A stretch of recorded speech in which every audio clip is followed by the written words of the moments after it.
Nah, oke. Ya coba aja kita mulai dulu ya. Eh, ini dulu. Oh iya bentar. Gue belum dapat PPT-nya. Ada yang punya? Tolong dibagi dong di grup.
Ini PPT-nya.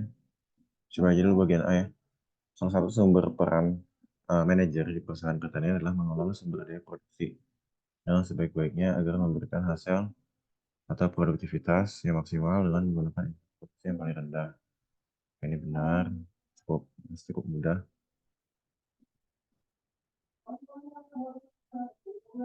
Usaha pertanian, terutama perkebunan dan pangan, memiliki karakteristik yang sangat bergantung pada kondisi alam yang memang kontrol.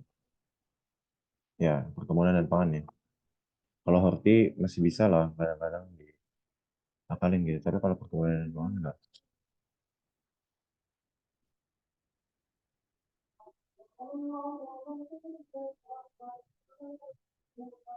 Lanjut.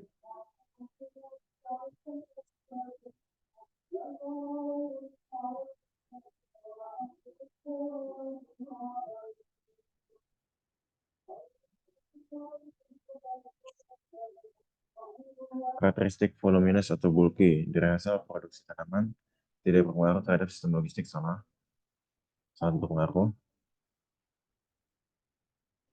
Ini ya udah pernah dipaskan ya, tahu lah ya. Pengelolaan kelapa sawit pada kelas kesesuaian lahan sangat sesuai, akan sambung saja dengan kelas kesesuaian cukup sesuai karena tingkat capaian produktivitasnya akan sama asalkan menggunakan asupan serana produksi yang sama. Pasti bakal beda ya tergantung tanahnya. Lanjut. Agar menghasilkan produktivitas yang optimal, kita perlu menggunakan jarak tanam yang menghasilkan populasi yang tinggi. Eh, Salah, populasi yang optimal harusnya.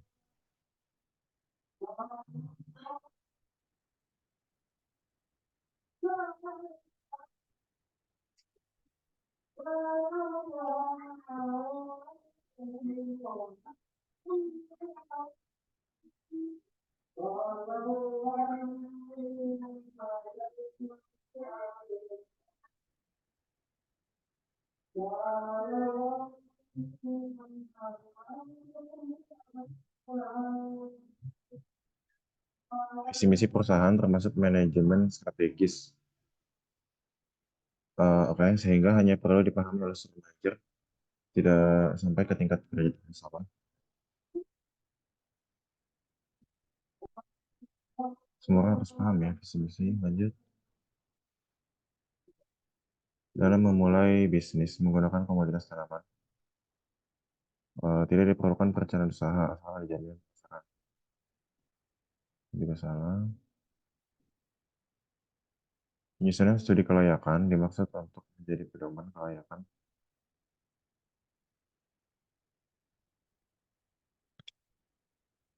Menjadi pedoman kelayakan secara teknis sebagai referensi kegiatan teknis. Hanya benar. Dalam merancang suatu usaha pertanian, bisa jadi kelayakan. Seorang ahli agronom juga dituntut untuk menguasai bidang keahlian lainnya seperti pemasaran, analisis kelayakan finansial, dan akuntansi.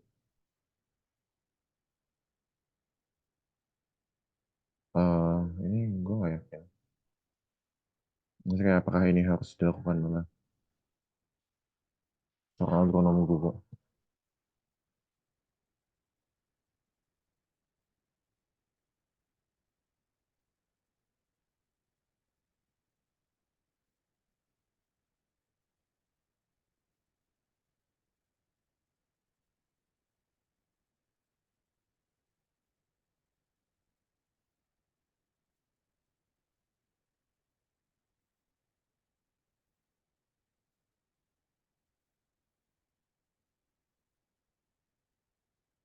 Kalau menurut gue ini salah.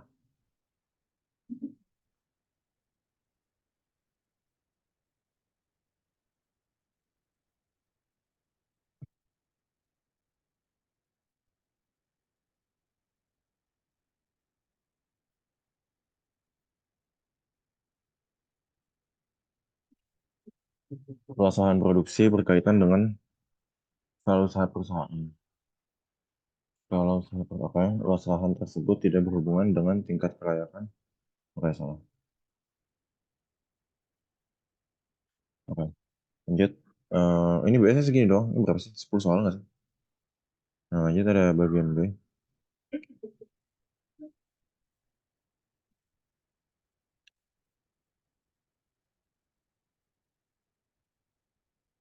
Dalam menjalankan tugas, jadi bagian B ini sangat setuju, tidak ragu-ragu, tidak setuju.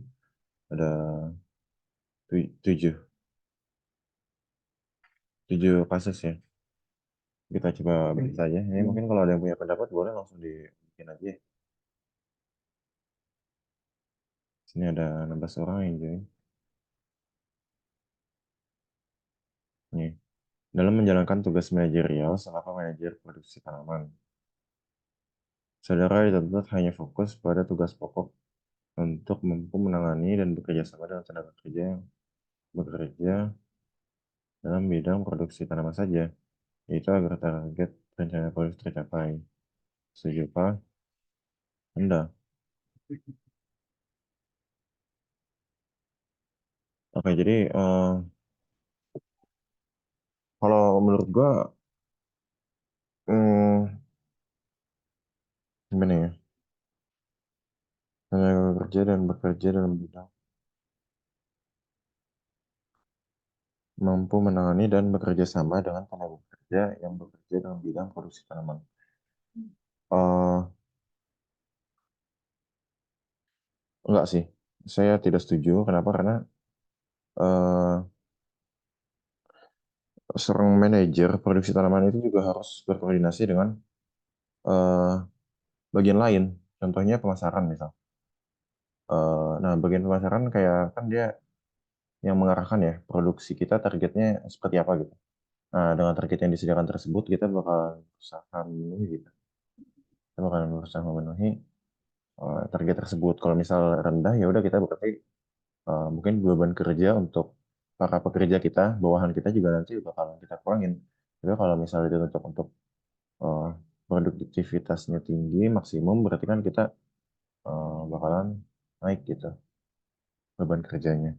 Menurut gue kayak gitu. Tapi di sini yang nulis dia bilang kayak gini. Sebagai manajer di BPP bertanya seluruh aspek produksi termasuk pekerja harus mengetahui, oke ini benar sih.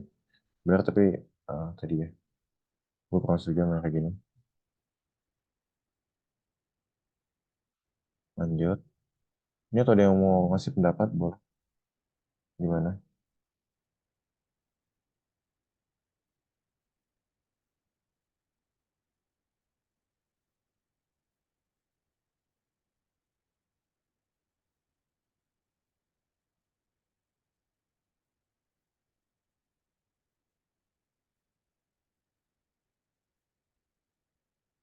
Apa yang ditulis?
Lanjut.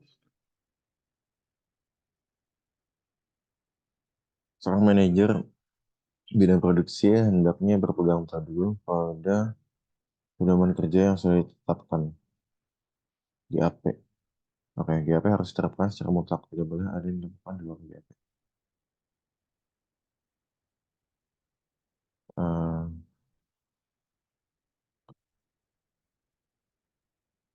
ya, setuju.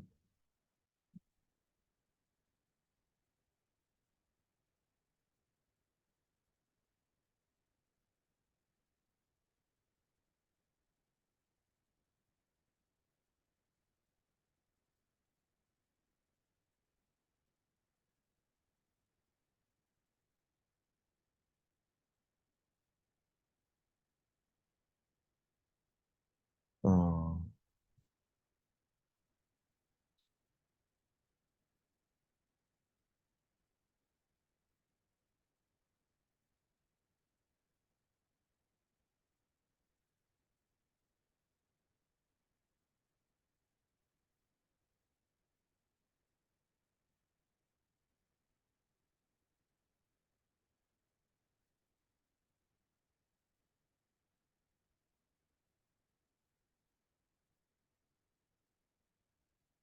Lanjut.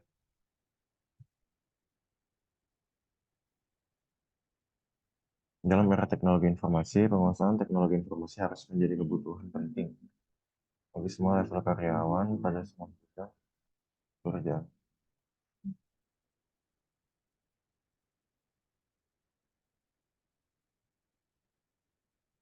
Mas setuju. Eh,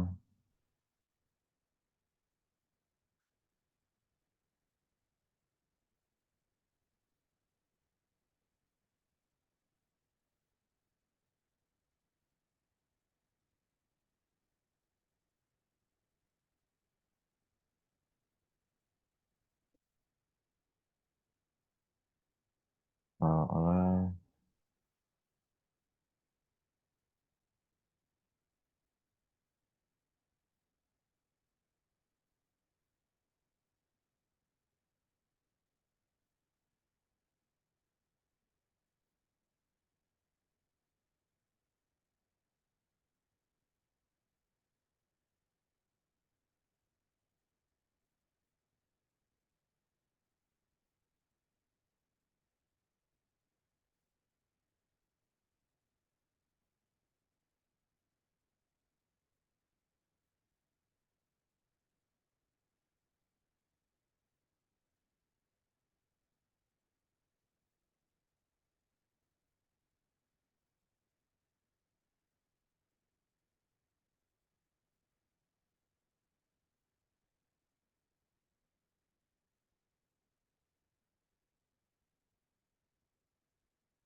Salah satu karakteristik usaha pertanian adalah bersifat perishable, sehingga memerlukan penanganan yang cepat, tepat, terjadwal, pasti bisa ditunda, dipengaruhi oleh simpan, produk mundur.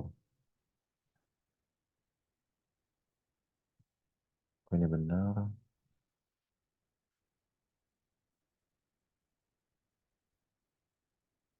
Uh, iya,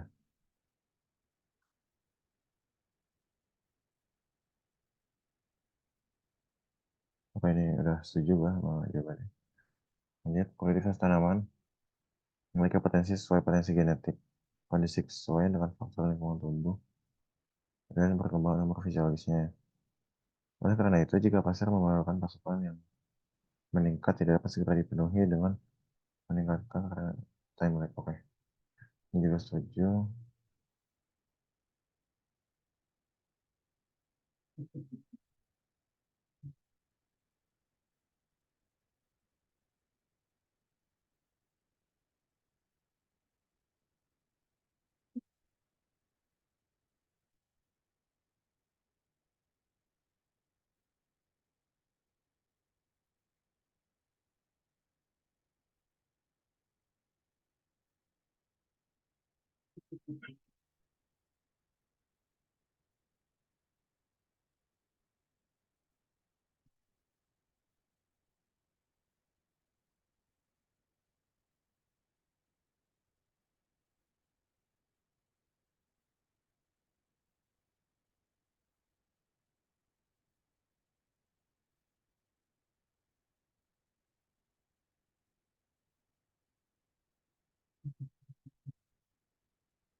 Lanjut, perusahaan yang memiliki visi misi dan nilai-nilai bersama yang baik akan bisa meraih kemajuan dan kesuksesan.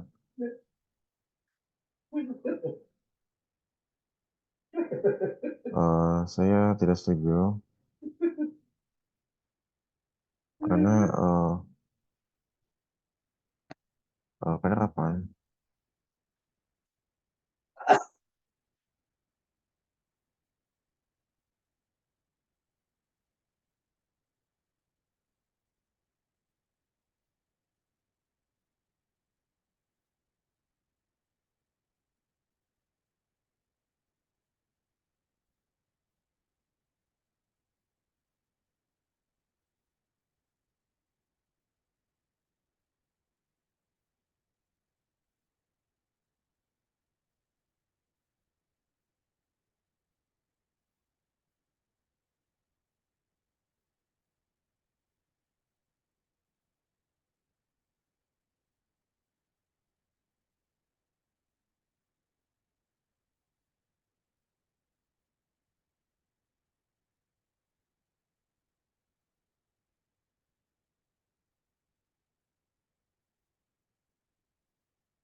analisis internal dan eksternal perusahaan sebagian dikerjakan dengan minta bantuan profesional.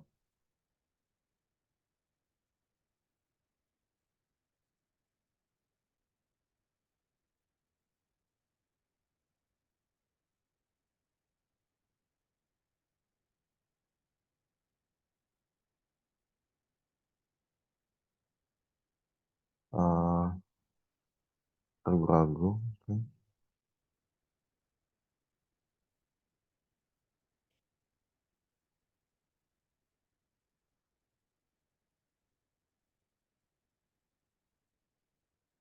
dilakukan, namun uh,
Oke, jadi kayak gitu. Menurut saya, saya nggak tahu ya kalau kalian mungkin ada jawaban lain, kita silahkan lanjut. Gen C. Oh, oke. Ketertarikan saudara pada usaha bidang pertanian ini mungkin jelasin aja ya. eh Project MTPT masing-masing.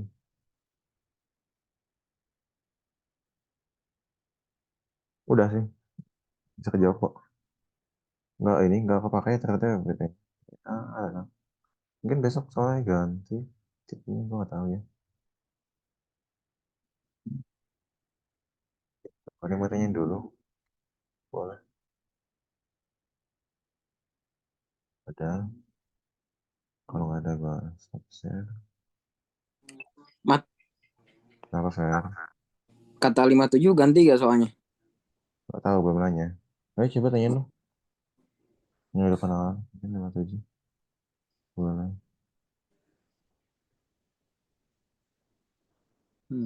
Baiklah.